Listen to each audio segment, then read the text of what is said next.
बेटे के घर जाती है, कोई बड़ी बात नहीं है। पुत्र माँ को बुला सकता है, कोई बड़ी बात नहीं है। पर याद रखना नारायण, यदि नारायण को साथ में बुलाओगे ना तो लक्ष्मी बहुत देर तक रहेंगी, बहुत देर तक रहेंगी। और लक्ष्मी को ना भी बुलाओ, नारायण को बुलाओगे लक्ष्मी अपने आप आ जाएंगे। अकेले लक्ष्मी को बुलाओगे आ तो जाएंगे, परंतु नारायण बहुत देर तक नहीं, वापस नारायण के पास जाने की इच्छा रखेंगे। आज नारायण तो पाताल लोक में है और लक्ष्मी जी बैकुंठ लोक में है। बिना बुलाए लक्ष्मी जी नारायण के पास जाने के लिए पाताल लोक के लिए रवाना हो गई। जब पाताल लोक के लिए रवाना हुई, राजा बलि के यहाँ वामन भगवान श्रीमन नारायण आज चौकीदार के रूप में है। तो लक्ष्मी जी भी बैकुंठ से जब चली तो पाताल लोक में पहुंचते पहुंचते लक्ष्मी जी ने अपना स्वरूप बदला। और स्वरूप क्या बनाया? एक दासी का स्वरूप बनाया। राजा बलि के यहाँ पहुंच करके नारायण उस दासी ने राजा बलि से बोला कि हे राजन, मुझे दासी का कार्य बहुत बढ़िया से करना आता है, मुझे अपने घर में दासी के कार्य के लिए नियुक्त कर लो। तो नारायण उस समय राजा बलि ने उस दासी को अपने घर में सेवा के कार्य के लिए रख लिया। दासी सेवा करती रही, समय आगे की ओर बढ़ता चला गया। परिणाम, एक दिन भारतीय हिंदू संस्कृति का वो त्योहार आया जो एक स्त्री के लिए, एक महिला के लिए बहुत बड़ी अहमियत रखता है। नारायण याद रखना, हम भारतवासियों का ये सौभाग्य है, यदि भारत में एक वर्ष में दिन यदि 365 हैं तो त्योहार 366 मिलेंगे। यदि वर्ष में महीने 12 हैं तो त्योहारों के महीने 13 मिलेंगे। कभी कभी 12 महीने की बजाय 13 महीने भी आ जाते हैं। जैसे अब की बार 13 महीने हैं, भादो मास 2 हैं तो 13 महीने हो गए। याद रखना नारायण, यदि 13 महीने भी आ जाए तो भी त्योहार 13 महीने तक चलेंगे। नारायण नारायण याद रखना, हमारी हिंदू संस्कृति का हम लोगों का ये सौभाग्य रहा कि नारायण यदि वर्ष भर में 52 सप्ताह हैं तो त्योहारों के 53 सप्ताह मिलेंगे। नारायण सौभाग्य है कि हमारा प्रत्येक दिन त्योहार के साथ में बीतता है। कोई ना कोई दिन कोई ना कोई त्योहार जरूर रहेगा। आज नारायण वो जो दासी राजा बलि की यहाँ सेवा का कार्य करती थी, सेवा का कार्य करते करते आज भारतीय संस्कृति का वो त्योहार आया जो अपने आप में एक अहमियत रखता है। नारायण बहन और भाई के रिश्ते को पवित्र बनाता है। नारायण वो त्योहार है रक्षाबंधन का पावन त्योहार। नारायण जब रक्षाबंधन का त्योहार आया उस दिन याद रखना नारायण, रक्षाबंधन का त्योहार हो और यदि कोई स्त्री कोई महिला मायूस है तो उससे ये मत पूछना कि आज तुम उदास क्यों हो। नारायण सोच लेना भगवान ने उसके साथ अन्याय किया है, या तो उसको भाई नहीं दिया, यदि दिया है तो भगवान ने उस भाई को दूर कर दिया है, यदि दूर नहीं किया तो उस भाई को अपने पास वापस बुला लिया है। इस त्योहार के दिन यदि कोई बहन मायूस है तो समझ लेना भगवान ने उसके साथ अन्याय किया है। और वो मायूस स्त्री महिला भगवान से यही कहती है, भगवान आपने या तो ये त्योहार नहीं बनाना था, यदि बनाया तो मुझे भी औरों जैसा बनाना था, मैं भी अपनी भाई की कलाई पर रक्षा सूत्र बांधती। और दुनिया वालों नारायण कभी मायूस मत होना। आपके घर में बहन और बेटियां आए उनको देख करके कभी नाक मुंह मत सिकुड़ा करो कि बहन बेटियां आ गई। वो लेने के लिए नहीं आती हैं, बहन बेटियां तो आपको देने के लिए आती हैं, दुआएं देने आती है। नारायण वो ये कहती है हमारे भाई का घर, हमारे पिता का घर सदा खुशहाल रहे। दुनिया वालों तुम्हारे दिए से उन बहन बेटियों का पूरा होने वाला भी नहीं है, पूरा तो होगा वहां पर जिस पल्ले के साथ आपने उनको एक दिन बांधा था। किस्मत उनकी उसी घर के साथ बंधी है, परंतु वो तुम्हारे घर आती हैं तुम्हारी खुशहाली को देख करके खुश होने और तुम्हें दुआएं देने के लिए। नारायण रक्षाबंधन का ये पावन त्योहार जब आया तो राजा बलि के घर में वो दासी एकांत में बैठ करके नारायण एक कक्ष में दीवार की ओर मुंह करके वो बहन वो दासी रोने लग गई। जब वो दासी रोने लगी तो राजा बलि ने नारायण उस समय उस दासी से कहा कि अरे दासी तुम क्यों रो रही हो? क्या हुआ, क्या कारण है, तुम उदास क्यों हो? नारायण उस समय उस दासी ने कहा कि राजन, आज के दिन जो महिला उदास हो उससे मत पूछा करो कि वो क्यों रो रही है। इसका मतलब ये है कि भगवान ने उसके साथ अन्याय किया, भगवान ने उनको राखी बांधने के लिए कोई भाई नहीं दिया। नारायण उस महिला की आंखें उस भाई की कलाई के लिए तरस रही हैं, जिस भाई की कलाई पर वो रक्षा सूत्र बांधे। दुनिया वालों, नारायण याद रखना, भाई बहन का ये पवित्र रिश्ता नारायण भगवान सबका बना रहे। इस दिन जो बहन अपने भाई के पास पहुंचती है, वो भाई की कलाई पर रक्षा सूत्र बांध करके, कितनी बड़ी उम्र की बहन या भाई क्यों ना हो जाए, उन्हें बचपन की वो बातें याद आती हैं जब एक बहन भाई की लड़ाई हुई थी और उस लड़ाई में भाई ने बहन को पीटा या बहन ने भाई को पीटा, तो क्या उलहना दिया, तेरे को राखी नहीं बांधूंगी। और भाई ने क्या बोला, तेरे को दक्षिणा नहीं दूंगा। नारायण कितने बड़े भाई बहन हो जाए ना, वो बड़ी उम्र बूढ़े होने के बाद भी बचपन की बातें याद करते। तूने कहा था ना मैं दक्षिणा नहीं दूंगा, तूने कहा था ना मैं राखी नहीं बांधूंगी। नारायण उस दिन वो बहन और भाई घंटों में ये घंटों बिता देते हैं ये बातें करते करते। हमारा बचपन कैसा था, कैसे माँ बाप के घर में खेले, कैसे हमने लड़ाई किया, कैसे हमने राखी बांधा। नारायण और जब बहन जाने लगती है ना, भाई सोचता है मैं मेरी राजकुमारी बहन को दुनिया की क्या दौलत दे दूं आज। और नारायण वो बहन एक ऐसी शख्सियत है, कभी भाई से मुंह खोल करके नहीं मांगेगी कि मुझे ये दे दो, मुझे ये दे दो। आज नारायण याद रखना, भगवान ने जिस बहन को भाई दिया वो बहन किस्मत वाली है, और जिस भाई को बहन दिया, जिस बहन को भाई दिया, वो तो किस्मत वाले हैं ही। परंतु नारायण कभी कभी भगवान की विचित्र घटना, विचित्र होनी नारायण, जिसको कोई टाल नहीं सकता, जिसको भगवान ने भाई ना दिया हो नारायण, वो भगवान श्री कृष्ण को धर्म की साक्षी में अपना भाई मान लेना। भगवान सबके साथ में अपना रिश्ता पूरा निभाते हैं, पूरा निभाते हैं। नारायण ये मैं मेरे जीवन की बीती घटना आपको बता रही हूँ। एक बार मैं रक्षाबंधन के दिन भगवान श्री कृष्ण के पावन मंगलमय धाम श्री वृंदावन में गई, केवल एक बार गई। नारायण जब एक बार भगवान श्री कृष्ण के धाम वृंदावन में गई, तो उस दिन मैं तो ये सोच करके गई थी कि शायद आज त्योहार है, सभी लोग अपने अपने घरों में व्यस्त होंगे, कौन वृंदावन में दर्शन करने गया होगा। परंतु परिणाम नारायण जैसे मैं वृंदावन गई, वृंदावन जाकर के कुछ कार्यवश नारायण भगवान के मंदिर के पास ही ठाकुर जी के वस्त्र श्रृंगार का एक बहुत बड़ा बाजार है। मैं उस बाजार में ठाकुर जी का वस्त्र जो श्रृंगार था उसे देखने के लिए गई। जैसे वहां पर गई तो मैंने क्या देखा, सामने से एक माई, एक महिला बड़ी प्रसन्न चित्त होकर के तेज तेज कदमों से उधर बढ़ती हुई बिहारी जी के मंदिर की तरफ आगे की ओर आ रही है।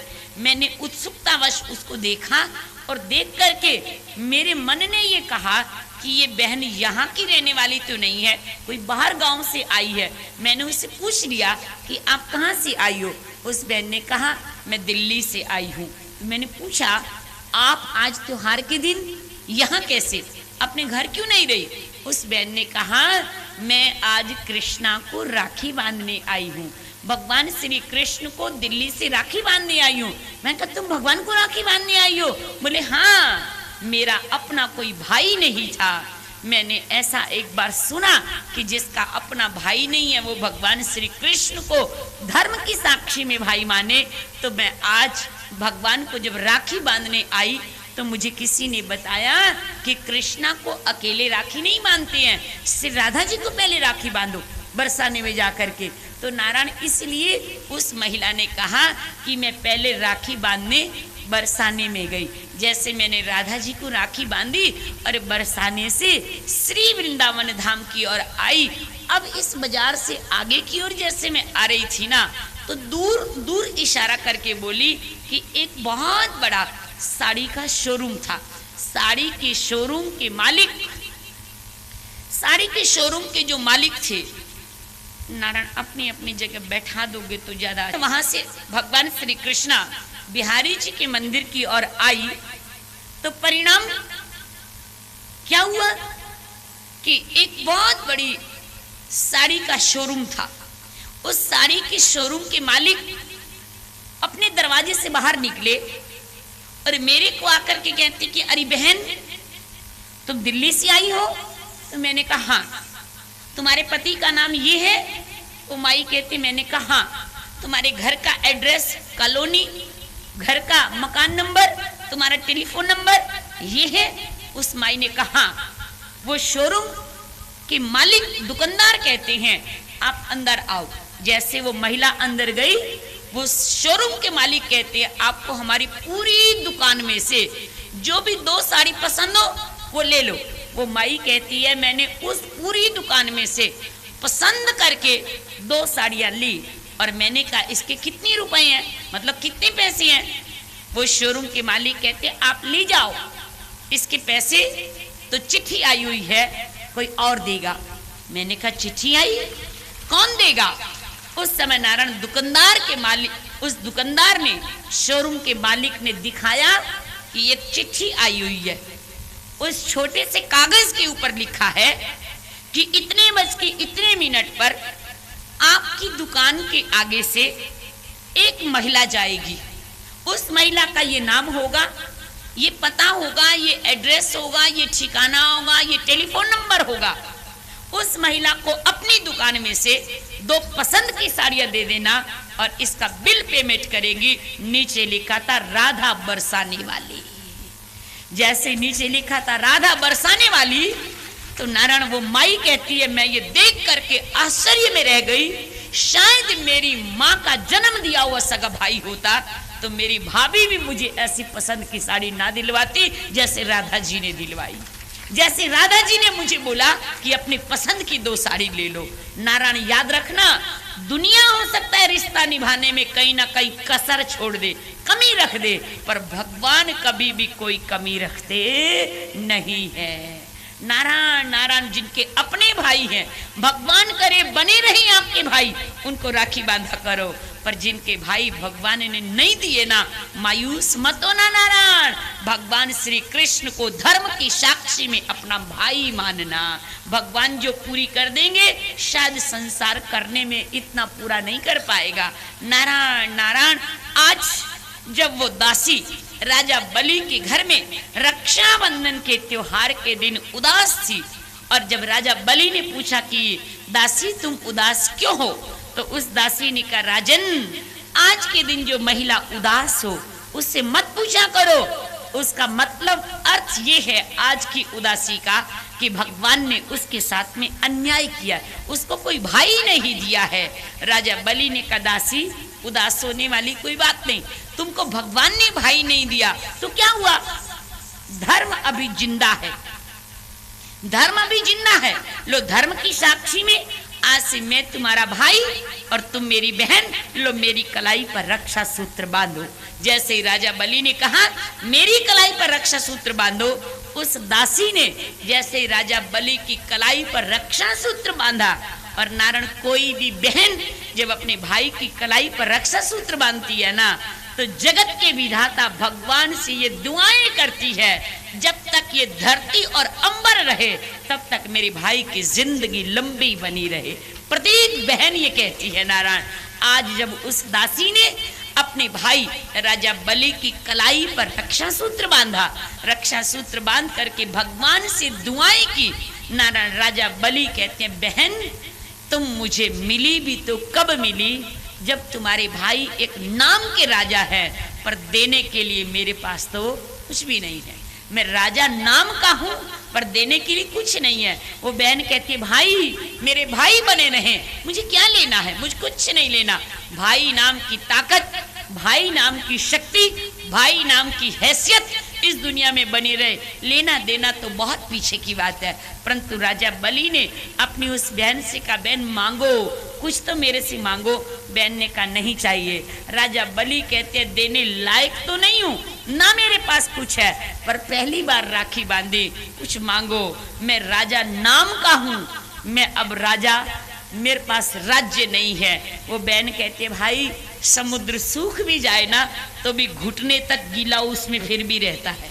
इसलिए आप राजा यदि राज्य के नहीं हो, दिल से तो राजा हो। नारायण नारायण। राजा बलि ने फिर से कहा बहन मैं जिस लायक हूं तुम मेरे से कुछ मांगो। उस बहन ने कहा भाई यदि बार बार से मांगो मांगो मांगो कह रहे हो, मैं दुनिया की धन दौलत तो तुम्हारे से नहीं मांगती हूँ। यदि तुम मेरे को देने से ही प्रसन्न होगे तो मैं तुमसे मांगती हूँ कि तुम्हारे घर का जो चौकीदार है ना ये मेरे को दे दो और मेरे को कुछ भी नहीं चाहिए। जैसे ये कहा कि चौकीदार दे दो, नारायण चौकीदार शब्द सुनते ही राजा बलि ने कहा चौकीदार और तुम्हारा क्या रिश्ता, चौकीदार और तुम्हारी क्या पहचान। उस समय नारायण वो जो दासी, वो जो धर्म की बहन थी, वो नारायण साक्षात लक्ष्मी जी के रूप में प्रकट हुई और जो चौकीदार थे वो नारायण के रूप में प्रकट हुए। राजा बलि ने लक्ष्मी नारायण भगवान को प्रणाम किया। बोले लक्ष्मी नारायण भगवान की।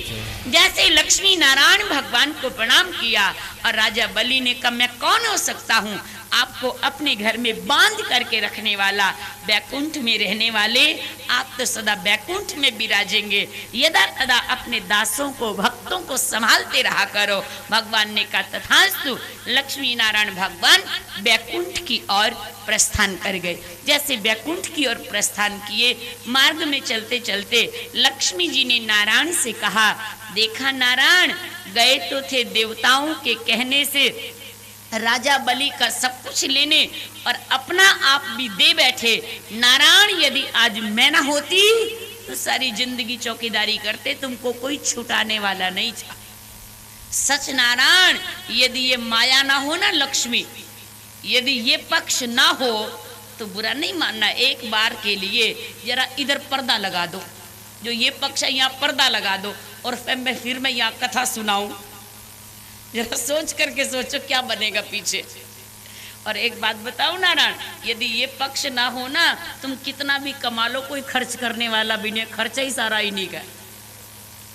और जरा एक बार के लिए बाजार में जो इनकी खरीदारी वाली दुकानें हैं उनको जरा हटा दो तो तुम्हारी खरीदारी की कोई दुकानें ही नहीं है।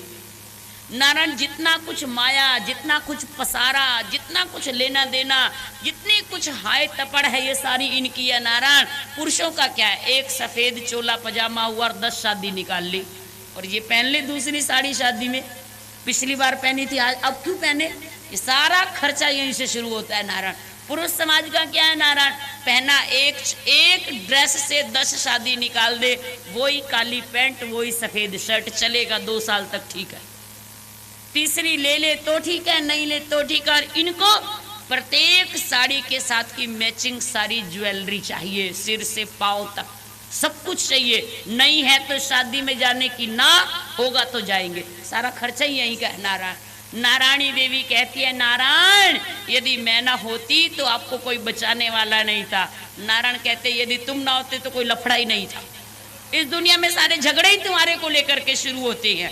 और सच नारायण सच क्या है, जीव और ब्रह्म के बीच में ये है ही तो माया।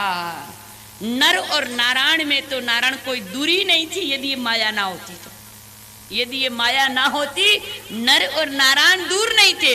तुझ में मुझ में बस भेद यही, मैं नर हूं तुम नारायण हो, मैं हूं संसार के हाथों में संसार तुम्हारे हाथों में। क्या भेद है, यही तो है नारायण। नर और नारायण को दूर बनाई है तो ये माया ही दूर बनाई है।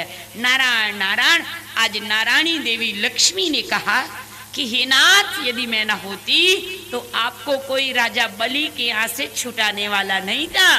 नारायणी कहती है नारायण देखो ये संसार का नियम कितना अजीब नियम है।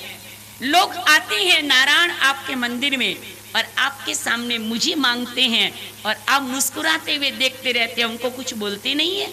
नारायण ने कहा लक्ष्मी सच तो ये है इस दुनिया में इस संसार में मेरे अतिरिक्त तुम्हें और कोई मांगने वाला है ही नहीं।